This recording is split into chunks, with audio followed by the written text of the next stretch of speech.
selamat datang dalam presentasi mengenai analisis uji normalitas, t-test dan ANOVA menggunakan software SPSS. Materi ini disusun oleh Anggun Pratiwi, Akmal Rizky, dan Widya Herawati dari Universitas Mercu Buana di bawah bimbingan Ibu Ronatiur Maulia C. Simorangkir SEMM. Yang pertama, kita akan menentukan bagaimana langkah-langkah melakukan uji normalitas.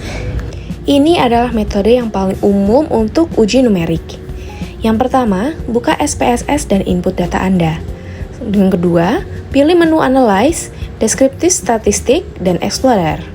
Lalu, masukkan variabel yang akan diuji ke dalam kotak Dependent List. Selanjutnya, klik tombol Plots, lalu centang Normality Plots with Test. Kemudian, klik Continue, lalu OK. Selanjutnya, lihat hasil pada tabel Test of Normality. Di sini tertera hasil Test of Normality menggunakan Kolmogorov-Smirnov. Interpretasi hasil berdasarkan tabel 2.1, hasil uji Kolmogorov-Smirnov menunjukkan hasil signifikan untuk kelompok laki-laki adalah sebesar 0,200, pi lebih besar dari 0,05. Dan untuk kelompok perempuan sebesar 0,181 atau pi lebih besar dari 0,05. Nilai signifikan pada kedua kelompok tersebut melampaui batas kritis 0,05 sehingga H0 diterima.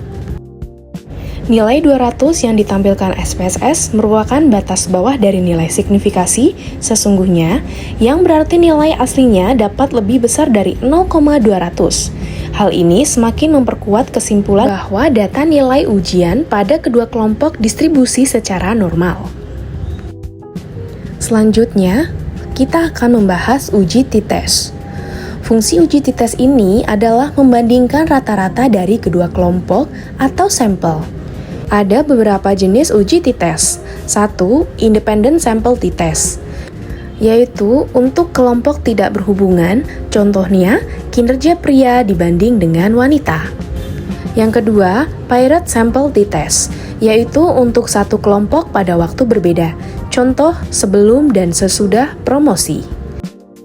Berikutnya, ini terdapat contoh hasil dari uji ANOVA menggunakan uji homogeneity variance.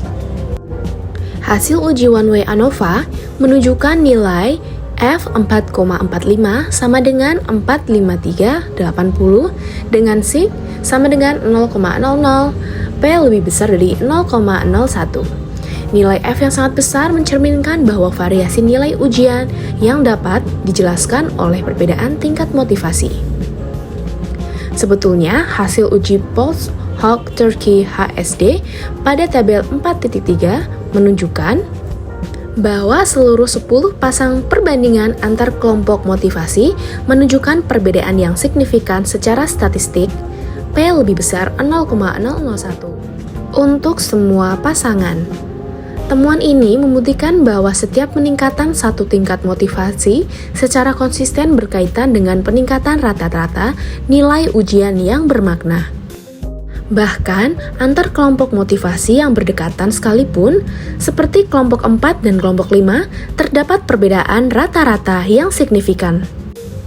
Hal ini menunjukkan bahwa setiap peningkatan tingkat motivasi, betapapun kecilnya, memiliki dampak nyata terhadap pencapaian nilai ujian. Kesimpulan yang dapat diambil dari materi ini yaitu SPSS sangat esensial dalam pengelolaan data statistik bisnis yang valid dan reliable. Uji normalitas adalah langkah awal wajib sebagai asumsi dasar. Selanjutnya, t-test efektif untuk perbandingan dua kelompok, sementara ANOVA efisien untuk 3 kelompok atau lebih. Penguasaan teknis SPSS memastikan keputusan manajerial dapat dipertanggungjawabkan. Sekian presentasi dari kelompok kami, dan terima kasih. Sampai jumpa di lain kesempatan.